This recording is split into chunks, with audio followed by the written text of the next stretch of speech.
তালের সিজনে তালের পুডিং খাবো না, এটা কি কোনো কথা হলো? আচ্ছা, আমাকে কিন্তু কমেন্টে জানাবেন কে কে তালের পুডিং খেয়েছেন। আজকে কিন্তু আমি খুব এক্সাইটেড, কারণ আমি কখনো এই তালের পুডিং বানাইনি। আজকে ফার্স্ট টাইম আমি তালের পুডিং বানাচ্ছি। পুডিংটা জমবে কিনা আর এর স্বাদটা কিরকম হবে এই নিয়ে খুব এক্সাইটেড আছি। পুডিংটা মেক করার জন্য প্রথমত যেটা করতে হয় সেটা হচ্ছে ক্যারামেল। তো ক্যারামেলটা আমি তৈরি করে নিচ্ছি। ক্যারামেলটা তৈরি করার জন্য এখানে 1/3 কাপ পরিমাণে চিনি দিয়ে দিলাম, হালকা একটু পানি দিয়ে দিয়েছি। ঠিক এইরকম একটা কালার চলে আসলে আমি কিন্তু ক্যারামেলটা নামিয়ে নেব।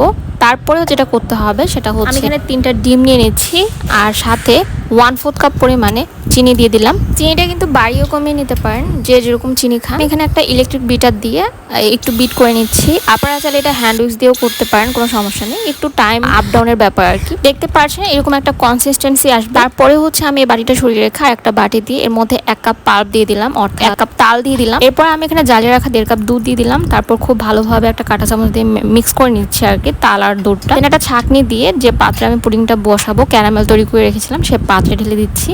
ফার্স্টে আমি ডিম আর চিনিটা যে বিট করে রেখেছিলাম সেটুকু ঢেলে দিচ্ছি। এরপরে দিয়ে দিচ্ছি দুধ আর তালের মিশ্রণটুকু। এবার খুব ভালোভাবে ঢাকনা দিয়ে দিলাম।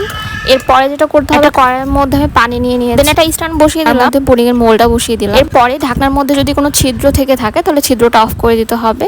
আমি একটা লবঙ্গের সাহায্যে ছিদ্রটা অফ করে দিয়েছি।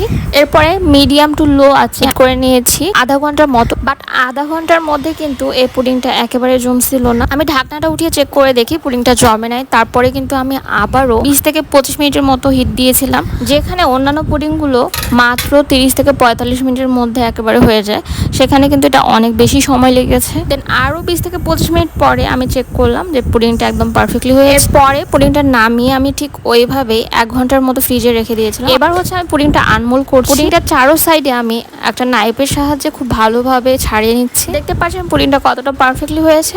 আর আমি এবার কেটে কেটে দেখাচ্ছি। আর এটা স্বাদ আপনাদেরকে একটু বলি, অন্যান্য পুডিং এর তুলনায় স্বাদটা আসলে একটু ভিন্ন, একটু তাল তাল টাইপের। মানে তালের একটা এত সুন্দর ঘ্রাণ আসতে অনেক মজা আসলে। মানে যারা তাল খুব পছন্দ করেন তারা এই পুডিংটা খুব পছন্দ করবেন। যারা আবার তেমন একটা তাল ডাল পছন্দ করেন না তারা এই পুডিংটা বানানোর দরকার নেই। আর তেলের পিঠা না খেয়ে এভাবে পুডিং বানিয়ে খাওয়াটা কিন্তু স্বাস্থ্যসম্মত বলে আমি মনে করি। ধন্যবাদ সবাইকে। আসসালামু আলাইকুম। আল্লাহ হাফেজ।